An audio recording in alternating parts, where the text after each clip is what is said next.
Thank you very much for joining this session. Are we losing the war on woke? I'm very pleased to be joined together by an excellent panel of Dr. Tony Sewell, Miriam Cates MP, Mercy Muroki, and Professor Eric Kaufmann, who will be joining us virtually. And I will introduce each of them in turn. The purpose of today's panel, on which our different members may take different views, is not what is woke or how widespread is woke in our society, but very much, are we winning the war on woke? Is government doing enough to counter it? Are there things they should be doing which they are not? Or are there things they are doing which in fact may even be counterproductive as well? And different of the panelists may address different elements of that. I think certainly there are people in government who could point to things which the government has done effectively. For example, the Oliver Dowden's regulation on statues and putting in a veto in place no doubt helped to preserve some of our statues at a time when there was a significant call to remove many of them, and we have seen that happening in the US. However, others could point to things that are happening in the education system, in the corporate sector, or in the museums, where it might seem that we are on the back foot. Without further ado, I'd like to introduce our first speaker, Dr. Tony Sewell. He is an educational pioneer and campaigner, the founder and chair of Generating Genius, which has worked for nearly 2 decades now with disadvantaged young children in order to give them the highest quality STEM education. He is on the board of the Learning Trust in Hackney. He most recently, and perhaps most relevantly to this, was the chair of the Commission on Race and Ethnic Disparities, which the government set up, which very much challenged received wisdom on what actually works when it comes to overcoming some of those disparities. And he was also recently had an honorary degree removed from him by the University of Nottingham, although he does have a couple of others. So he's not doing too badly on that front. Tony, over to you. Yeah, those honorary degrees, believe it or not, I have a whole cupboard full. My wife has to sort of push them over if some more can come in. So if you're offering any more, we're happy for that. But yeah, so it's nice being cancelled, as it's. Look, I actually come from it from a different angle. And it might surprise you what I'm going to say. I actually think that this is almost a phony war in some ways. And I say that because if you look at our report in particular and look at what was maybe the intro and the foreword and the rationale behind it, and then you look at then what is really key for these reports, which is the recommendations. In essence, what we really were doing was really giving the government and agencies ways in which, after you've kind of looked at disparities, things that you could do practically to implement and make things better for the whole country. So a phony war is almost kind of generated by those who kind of feel that they want to push an agenda that is, I think in some ways, it's not even an agenda that's going to help the whole country, but is really, in a sense, trying to almost be for very specific political reasons. And I say that because if you look at, say, for example, the first thing that we recommended was that, the EHRC, the body that is the government puts forward to monitor and look at race and regulate it, we said that should have more powers. You start off with a report that does that. So nobody went there and looked at that and discussed that or bothered with that because it wasn't convenient, really, for that. What was convenient was a kind of strange, almost, I would say, nervous breakdown around race. And I think that really is it. I think that to preface what I think also happened to us, and I think is happening to the country to a certain extent, is we are still heavily influenced by the United States on race, yeah? Specifically the American campuses, yeah? And our corporates have also been infected by this as well in some ways. And I think that one of the interesting things, I was speaking to a vice chancellor recently, and she was saying to me that Tony, what actually happened after BLM, she's not in this camp, she's just been recently appointed as a VC, and she was saying that, and I don't make generalizations about peoples, but she said essentially when the George Floyd incident, tragedy, injustice, horror happened, basically a lot of our liberal white folks went into sort of shock, because for some of them, this kind of notion of people being racially abused in such a graphic way that they hadn't seen before, maybe, or hadn't seen up and close. What actually happened then was anything went after that. So statements went up, blank screens went up. Everybody and anybody, if you're walking down the road, the BBC would grab you and say, go in front of the TV. Basically, it was a kind of free-for-all on something called diversity. And so that kind of response was a kind of way in which, without really looking forensically, and she's a sociologist, looking at the reasons behind those disparities, going into it in an intelligent way, yeah? And really kind of trying to understand where those disparities came from. Of course, many of them do have their roots in racism, and many of them do have their roots in institutional racism. The report does never deny that. And where we got anywhere near anybody saying that I'm glad my friends from The Guardian are now here. I can tell you right now that we've been accused of denying institutional racism. Nowhere in the report, if you read it, we deny institutional racism. Nowhere. Yet we were tagged with that, and that was how that went on. So what I'm trying to say is that the war on woke is a phony war. It's a war created. It's often coming out of a lot of white guilt. It's also coming out of a sense that people don't know how to respond to certain things. So they put it all on students. These students who come to school to work or at university, the student union, you tell us what to do. And so you had that whole thing, where the student, when I went to university, to be honest, what happened really, I remember a time when Barclays Bank was operating in South Africa, so somebody decided to drive a Mini into the bank and crash it. Or you go and sleep in the Vice-Chancellor's kind of residence and kick him out for a day. But essentially, the university was in charge of the stuff. We all went back to doing our work, at the end of the day. That's how it went. Now, I think what's happened is that the student unions are not to blame for this, The administrators themselves have actually gone in and said, tell us what to do, and actually almost stirring it in some ways and causing the division. And we're not saying they shouldn't deny these real issues, but what's caused the so-called war, for me anyway, is almost a false premise going at this. So, I don't know, we might come to some answers to this, but quickly on this at the end, I think that I do love that sort of, I'm going to speak later, the title of the notion of don't divide us, this notion of division, because that's really the essence of what it is, because wars are about divisions, aren't they? So you set up these false divisions between people, left and right, and whatever it is, and you set them up, and they run at each other.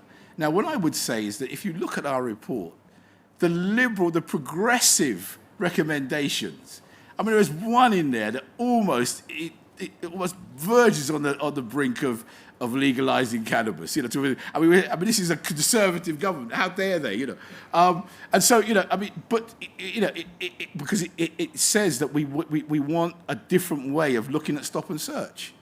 So these recommendations are in there, but somehow, how did the other side think that that somehow we weren't on their side? And it's because they were inventing this division for us to go. And most of these things are around this.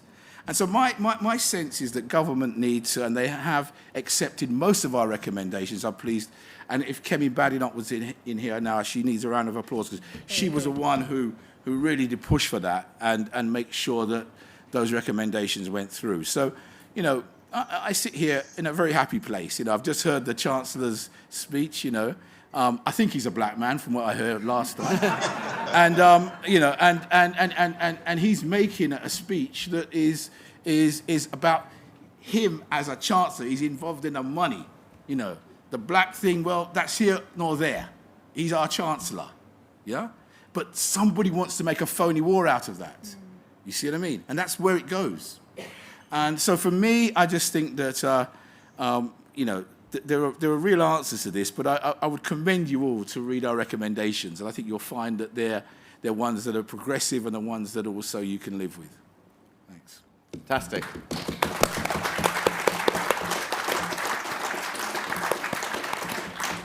Tony, thank you very much. And I think as someone such as yourself who's been at the heart of some of these firestorms, hearing your sort of calls for sort of measured and you know, considered responses to this is, you know, very, very wise.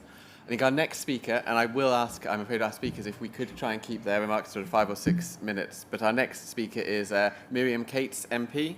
She's the MP for Penistone Stocksbridge, and she is also a member of the Education Select Committee.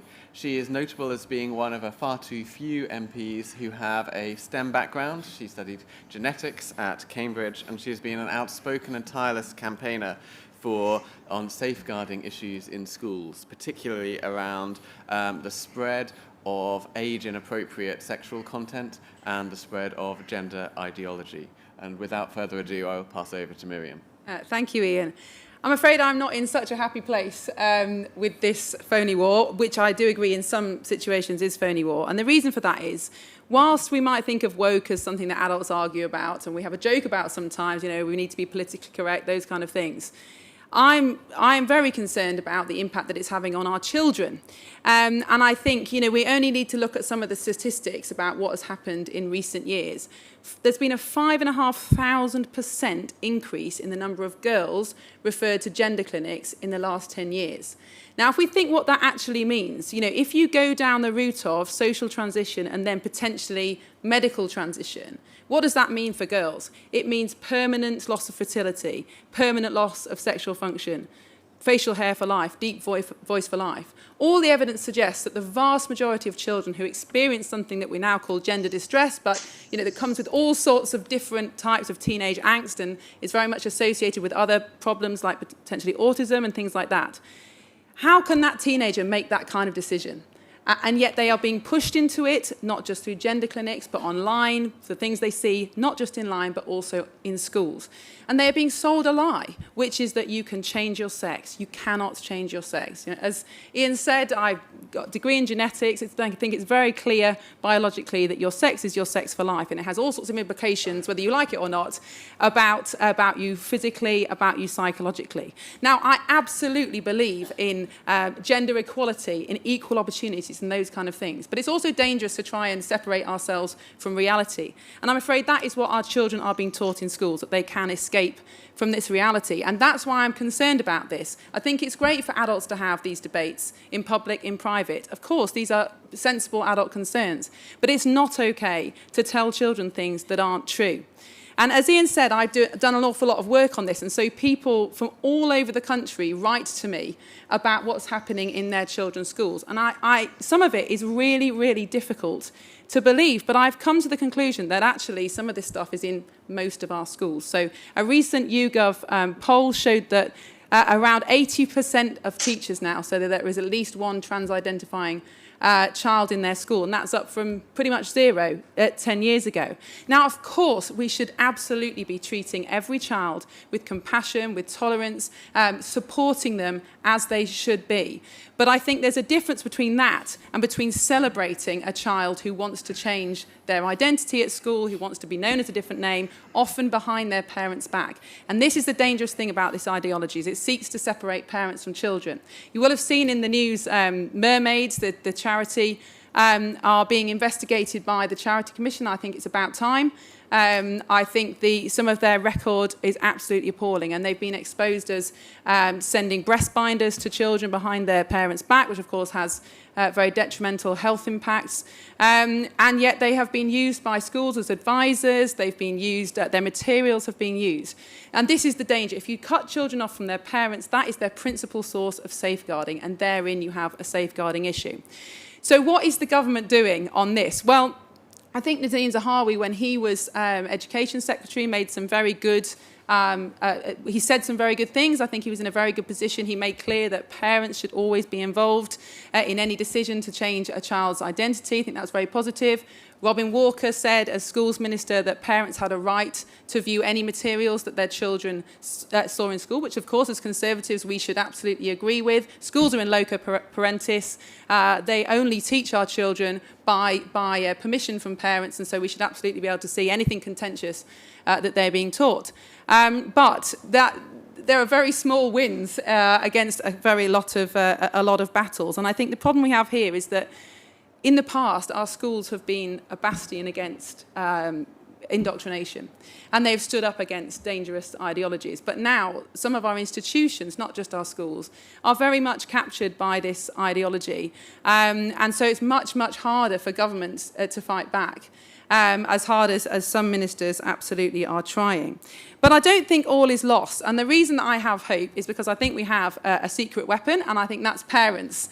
Because there is no more powerful campaigner than an angry mum. And I know that because I'm in contact with a lot of them. I'm in contact with a lot of parents who feel they've lost their children to this ideology, and some absolutely tragic stories. And I think once parents start to realise what's going on, as they are more and more, and many more newspapers are printing some of the things that are being taught in schools, I think there will come a moment where parents do demand some action on this, and I think that is a moment when we can start to push back. So I'm sorry to be a bit more negative, and whilst I think there are some very much positives in these discussions and in the media and things like that, I do think the situation in schools is pretty worrying, and I think we should be absolutely trying to do what we can to protect our children. Thank you very much, Miriam.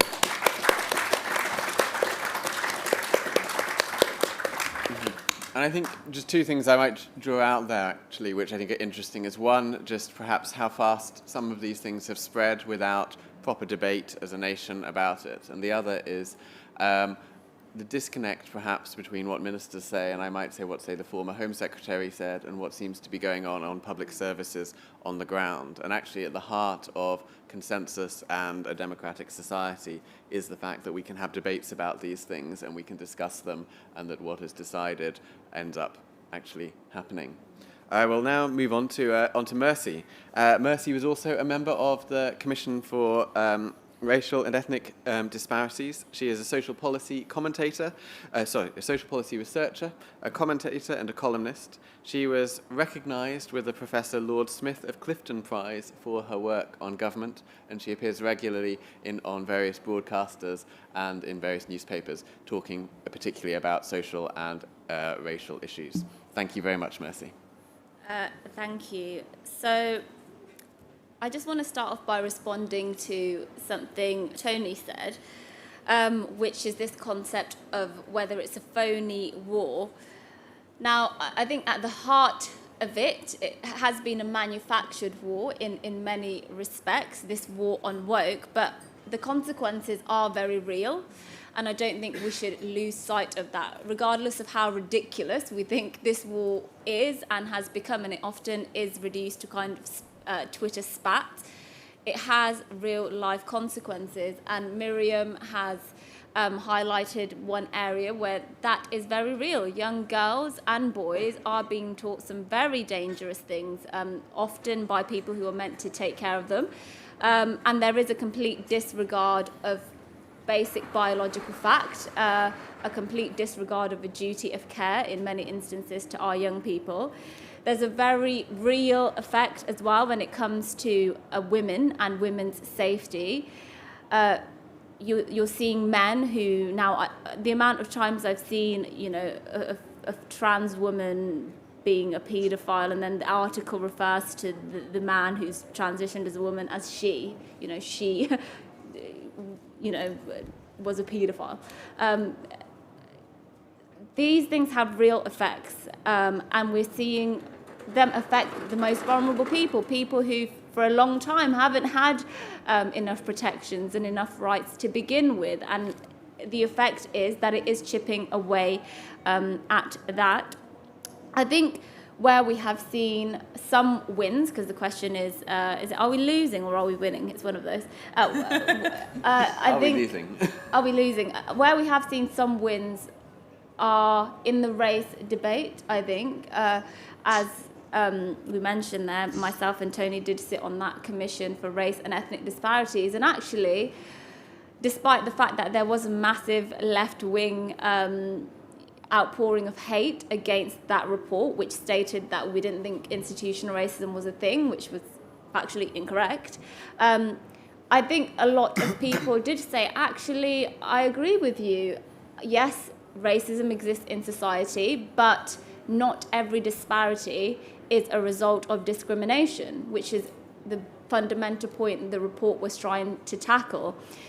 And that is a silent majority. I truly believe that a silent majority of people can understand that very simple fact that yes, something exists that's horrible in society, but not every single negative experience an ethnic minority will have is because of this systemic racism thing, overarching thing. It's much more complicated than that. The world is more complicated than that. I think if you just look at how people, because obviously I'm a journalist, I get messages all the time. Anytime I speak about these issues, I get messages all the time saying, thank you so much for speaking up. You know, I still get people to this day saying, I can't speak about race at all. I can't touch that subject. I want to agree with you publicly, but I can't do that, especially when that individual happens to not be a black person. But there are wins. There are slight wins because people are being won over. People are seeing actually many of the positions that are considered anti-woke are actually just common sense positions, essentially. And I really believe the silent majority do believe that. Where I think people fighting against the woke war don't do themselves any favours is by becoming sort of full-time woke warriors. Because I think that's not actually a good look, personally. You know, it really discredits some of the important arguments that have to be made. Every time I go on Twitter, and it is mainly on Twitter, and I know Twitter isn't real life, but every time I go on Twitter, you know, there's somebody else having an argument about something woke, and as much as I want to agree with them, I just roll my eyes and I just, you know, I scroll on because I don't want to see that level of discourse. I want to see you know, people with medical credentials, for example, talking about why we shouldn't be giving girls chest binders and things like that. I want to see credible people engaged in sensible, grown-up discourse, not Twitter warriors on TV every 2 minutes, you know, discussing these issues and shouting at each other. So I think what our side can do is support and encourage people who are reputable, do work in these fields as professionals, as scientists, as I know trusting experts is not always the best thing to do, but we definitely need more credible voices in this fight so it doesn't look like just a bunch of sort of right-wing talking heads shouting at each other. I also think that the way this war needs to be won is by strengthening legislation in a number of areas. I think Miriam mentioned schools and how parents aren't always told by schools that they can have the materials the schools are giving their children, which is completely absurd to me. You're showing my child something. I've brought my child into school, which I'm pretty much legally obliged to do, and then you're telling me I'm not entitled to see what material you're teaching my child. I mean, that is, to me, makes absolutely no sense. So I think schools need to be, it needs to be made very clear to educational establishments that actually parents do have power in all of this, and parents will be given power, and the law will be on the side of parents on that. I also think strengthening free speech in combination with employment law is incredibly important, because we've seen so many court cases and things like that where, and it happens all the time, when people are basically sacked or dismissed, or the employer doesn't take their side because they have the wrong view. And it can be something as simple as misgendering somebody, refusing to say their pronouns, or something as innocuous as that. And there have been really great wins in this area. Maya Forstater is a fantastic example for that. But these shouldn't have to be exceptions. The law should always, in every case, protect people. When they say, they don't have the political belief that you can change sex, which, apparently is a political belief these days rather than a scientific one. But the law, people should feel safe that regardless of what kind of employee they are, they will not lose their job, they will not lose their livelihood for expressing those sorts of views. And I also, finally, I think where the law can be stronger is making sure we don't fall into what you see in America in terms of positive discrimination or affirmative action, as they say there, because I am seeing us creep slowly into that, where somebody, is more likely to get a job because of what they look like or because they tick a box, rather than because they're the best person for that position. And whilst it makes us feel great to have diversity, of course we want representation in the workplace and in society. I'm all for that. What I'm not for is, one, chipping away at meritocracy, and secondly, I'm not in favour of creating an environment where people become suspicious of one another and say, has that person got into that position because they tick a box? The number of people I've heard say that ever since the woke issue started, they've suddenly started seeing race, they've suddenly started caring or thinking about somebody's gender, because those ideas are being made central in the workplace, and they absolutely should not be. That's not the British tradition, and that's not what we should be falling into. So I do think we need to absolutely make sure we don't start prioritizing meaningless identity characteristics when it comes to how people's lives turn out and their life outcomes. So yes, lots of wins, still a long way to go, and I think the law has an important part to play in that.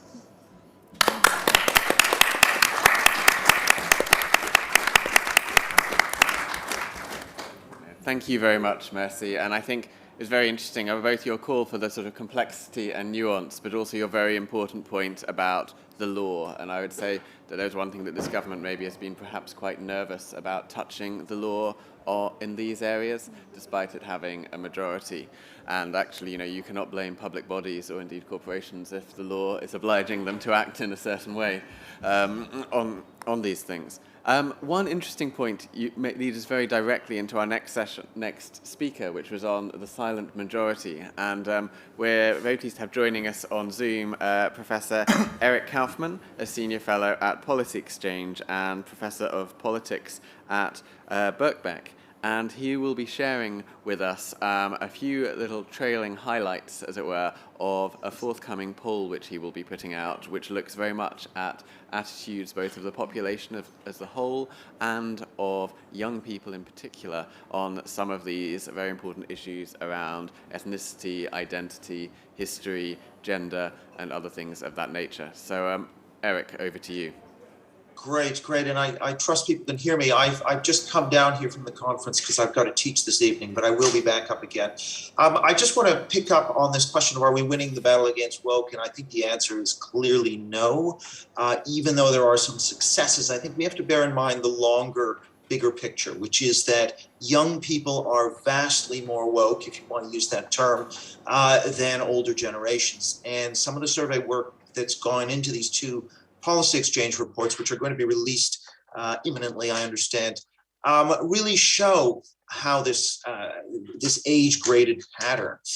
And what that means is that this isn't a problem that's going to go away. As these young people enter into the workforce, as they become employees, they are going to engage in employee activism. They're going to try and push their organizations to sort of lean on people who say or tweet things or write things that are, in their view, crossing the line. And I think this intolerant generation is going to cause a lot of issues in the workforce in the coming decade or more. If you look at voting patterns, obviously in the country, we know that people under age 30 are sort of 50, 60 points more likely to vote Labour than the Conservatives. The main reason for this, and all the analysis I've done, is cultural. Their views on cultural issues. This is extremely clear on this set of issues. And I think the term culture war also trivializes what is actually an extremely important value conflict. At its very, very basic level, it is about, do you value, say, liberty over equality, quality of outcome? Is it equality of opportunity or equality of outcome that matters more? This is a real value conflict, and generationally, the younger generation is coming down on a different side of that conflict from the older generation. And I think this really gets to some of the key foundations of the West and of British civilization: free speech, equal treatment under the law, due process, objective truth. All of these things, the future of these things hangs in a way, is on a more precarious footing with the younger generation. Now, of course, if you are in a left-leaning cultural industry like I am in universities, you feel the pressure of this immensely. Many people who are not in that are not going to understand the power of this force to essentially shape your life. That email of a complaint against you, I mean, that has a major effect. It has a major chilling effect on the speech of those who work in these industries. There are also a whole set of downstream effects. We heard from Miriam about women. We could talk about issues like crime and homelessness and immigration, the inability to talk about that because of these speech restrictions, which come from a set of values which I call cultural socialism, or we can call cultural leftism. That set of values tends to prioritize the protection of historically disadvantaged groups from emotional harm as the paramount value, as well as equal outcomes for identity groups. Those are the paramount values in cultural socialism, and they are given priority over the values of free speech, objective truth, and certainly national heritage and identity. I mean, the policy exchange reports, for example, show that in two areas: one, the Enlightenment cultural liberalism, and on the other hand, cultural patriotism. This cultural socialist, cultural left ideology is really making headway, especially among young people. So, for example, we take a question like, should J.K. Rowling be dropped by her publishers? If you take people over 55, it's something like 85% opposed, only 5% in support. However, if you take people 18 to 25, it's an even balance. 50% say she should be dropped by her publishers. That is the scale of the threat to free speech that we face. Now, if we want to talk about national heritage, if you ask a question like, should schools in Britain teach that Britain is a racist country and remains systemically racist to this day, a majority of young people support that, and those over 50 are overwhelmingly opposed. So both in terms of national heritage and in terms of Enlightenment values, we are on shaky ground with the emerging generation. What is the government doing about this? Not very much, I would say. Now, there are some bright spots. Oliver Dowden, Kemi Badenoch, Munira Mirza, Tony Sewell, a number of people obviously have, not that he's part of the government, but have done important work. And there are the Higher Education Freedom of Speech Bill, which is, I think, an important piece of legislation. But really, as Miriam says, I mean, the schools are really the place where a lot more attention needs to be paid. US research shows, for example, that if you teach children about the First Amendment, about free speech traditions, they become much more warm towards free speech and much less likely to endorse cancel culture. That doesn't seem to be happening. Also, of course, radical theories, radical racial theories. And again, this is one thing we've polled on in the policy exchange reports. We asked 18 to 20-year-olds about what they were taught in school on a series of critical social justice, critical race theory concepts. I'm not going to get into the exact number other than to say that Miriam is right in her belief that a very large number, I'm not going to put a number on it, but an extremely large number, much higher than you would imagine, have been exposed to these radical race and sexuality concepts in their teaching. So our schools are very much awash in these radical theories. And students that are exposed to these radical theories are more likely to be reluctant to criticize a Black schoolmate. They are more likely to be fearful of being expelled from school. These theories are doing nothing but harm in the classroom. And yet the guidance that we have from government, Nadim Zahawi tried, he said, don't teach BLM, but you can teach anti-racism. The problem is if you haven't defined anti-racism, then somebody can say Ibram X. Kendi and saying that if there's any disparity in outcomes between groups, that's racism. That kind of stuff can get pushed because you haven't defined your guidance tightly enough. That those loopholes need to be closed. You have to define all your terms, harassment, racism, extremely precisely with case-based evidence if you want to close the loopholes that activists are going to exploit because they are highly motivated ideologically. Last point I'm going to say is I really think that this narrative of stoking the culture war is a very disingenuous one, and we shouldn't fall for it. This is an extremely important issue. If you look at the polling evidence, it's 2-1 against the woke position in the general public. Of course, the left is going to want to try and shut down that debate. They are on very shaky ground. Conservative parties should be moving into this territory. We see in the United States it's being done to very powerful effect. People like Glenn Youngkin in Virginia and Ron DeSantis in Florida found that actually these are very, very easy issues to win on because they split the left and they unite conservatives. So I'll just close with to say that it's very important, I think, that we don't trivialize the issues that are involved in it, and that this term culture war, I think, is actually a bit of a misnomer. It's actually a battle for the foundations of our civilization. Thank you.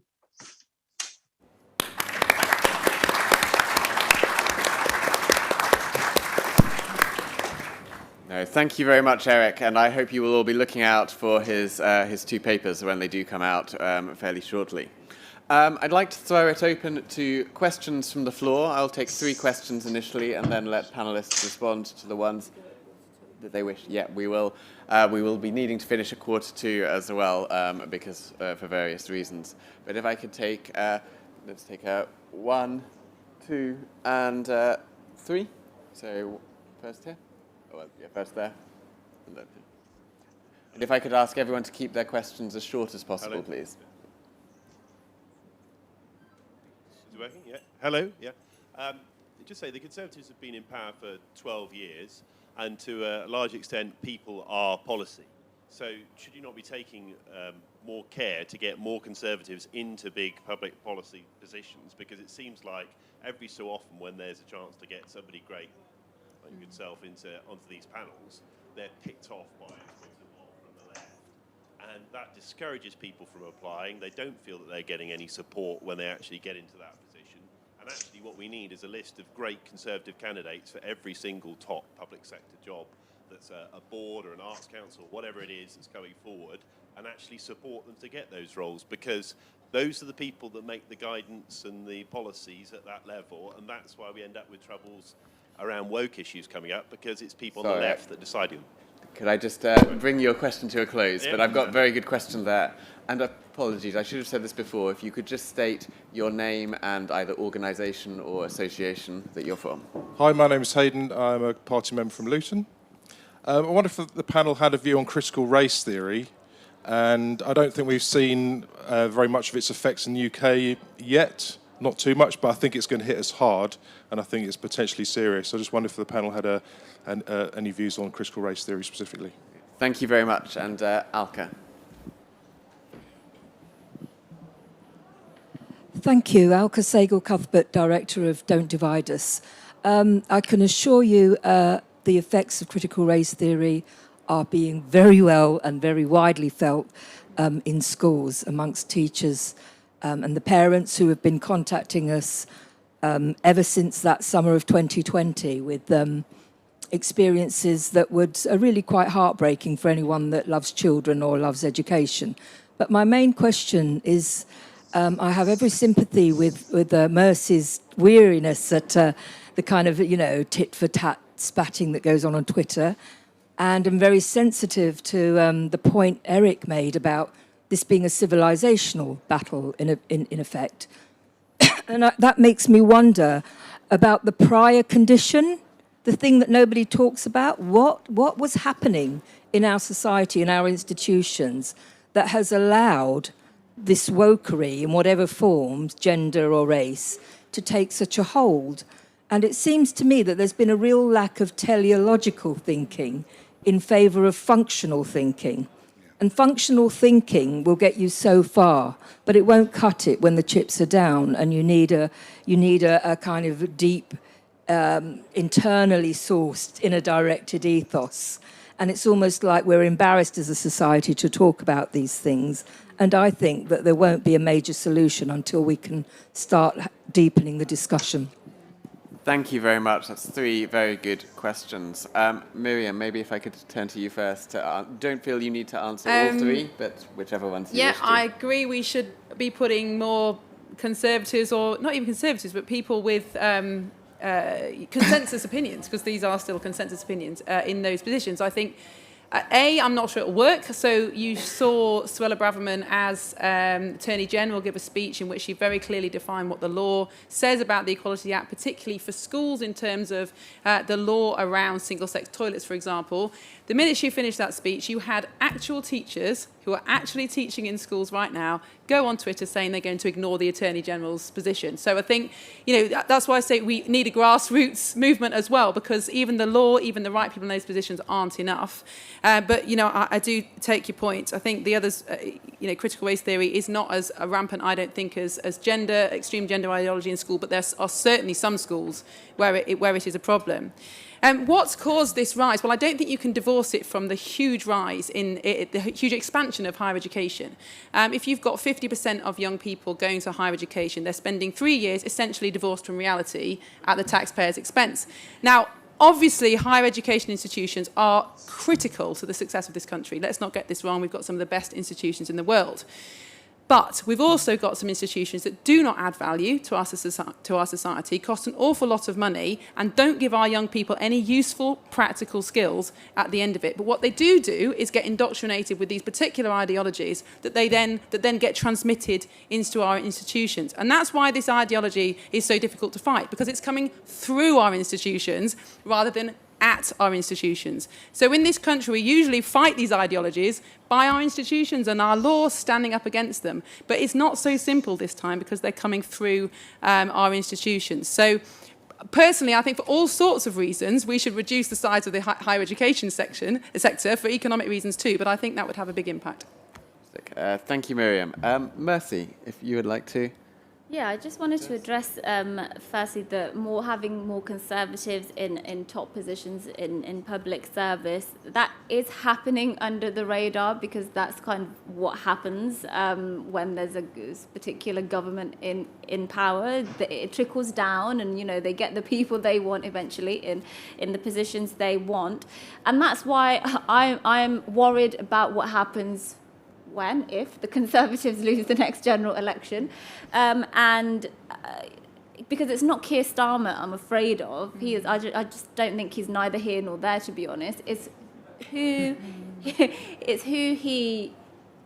what kind of people are going to be running these institutions, and who's going to be calling the shots in the key institutions that matter. Because it's not going to be, the friends of the Tories, shall we say, and it's not going to be, in my view, people who are champions of free speech and people who are champions of open debate. And in terms of critical race theory, it's not taken hold yet, how it has in America, luckily, but unless there is a concerted effort to ensure that it doesn't, through strengthening the laws, through having people who are open to having a conversation about the complexities around race, it very much will, I think, take hold. And we need to, whenever people like Tony, for example, and myself to some extent, speak about these things, we need the backing of the wider public rather than just a few Tory MPs here and there saying, these are great people. Thank you, Mercy. And I think I'll bring this to Tony to finish off, because a couple of our speakers do need to leave promptly at 1:45. So, Tony, do you wish to have the final word? I think there's a sort of point. It's quite an interesting one about where young people are, because and this, I was thinking about this. This idea that they're actually, young people are actually instinctively woke. Now, I think that that's actually not the case. I think I've found in the past that actually a lot of young people are pretty conservative. And what we're not doing really is understanding where that comes from. When I say conservative, what I mean is that, for example, really in schools, our children do love the hierarchy. They do love the structures. They do love the silence in the corridors, believe me. And because what happens if you come from a poor background, if you come from a situation where there's chaos at home, if you come from a situation where on the streets there's drugs and gangs, in a sense, the school becomes, can I say that word, the safe space? Yeah? And so what we've got to do in order to fight this, it seems to me we've got to be a bit smarter here. We've got to actually look at where this thing is coming from. It's not that there's a gang of left-wing students running around the playground. What we've got to actually do is say what really common sense works for, say, for example, poor children in an inner-city environment, really what works. And what's fantastic is the success that we've had in London schools. Because all those academies went for that high structure, that went for that, we know who's in charge, the teacher was at front, knowledge was the basis of where we were driving this. And who were the winners in that? People who look like me. They were the winners in that process. And so when I said about phony wars, what I'm trying to say is that I think we've got to be smarter. There is a war, but I think we're going to win it if we're smart at winning it. Thank you, Tony. That's a great note on which to end.